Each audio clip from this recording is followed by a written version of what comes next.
مرحبا يا البنات، واش حوالكم؟ صليو على النبي عليه الصلاة والسلام. رجعت لكم بوصفة جديدة وهي العيش الجزائري. بنين بزاف، جربوه بهذه الطريقة وماش راح تندموا. ما تنساوش الابوني والجيم وتشاركوا الفيديو مع حباباتكم، ونبداو في الوصفة على بركة الله. نحطوا الدجاج ونحطوا معاه شويه زيت ونقليو الدجاج اللي حطيناه مع الزيت.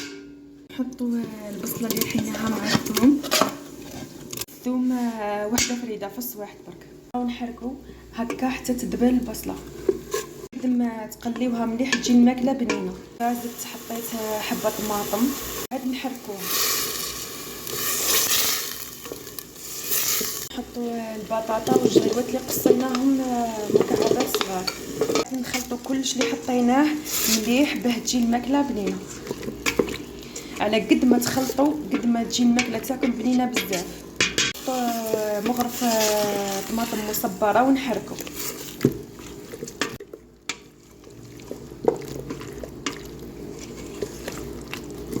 نحط نص مغرف ملح ونحرك. نحطوا شويه فلفل الكحل، ودركا نزيدو نحطوا شويه حمار. نحركوا التوابل اللي حطيناها. نحطوا زغبه برك ما ونبقاو نحركوا حتى يولي خافق. شويه زيت على العيش نحرك، نزيدلو شويه ما بارد. نصفيو العيش في الكسكاس. بعد ما صفينا العيش فرغناه ودركا نخليوه حتى ينشف. هنا بعد ما نشف نهزوه ونفرغوه في الكسكاس كيما هكا. هنا بعد ما فرغناه نفرغوا العيش بعد ما فار هكا. نزيدوله شويه ملح وبعد نزيدوله شويه ماء. الماء اللي نزيدوه لازم يكون سخون. كنحركوه بعد نفرغوا العيش في الكسكاس.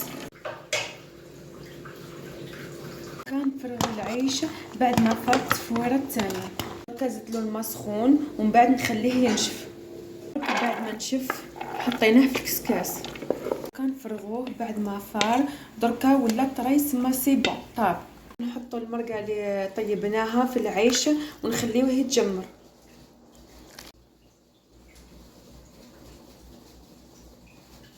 درك نزيد للعيش نزيدو الحليب.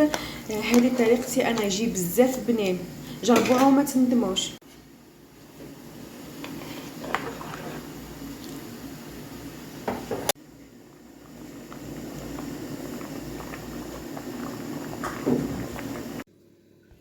وصلنا لنهاية الفيديو، نتمنى تكون عجبتكم الوصفة.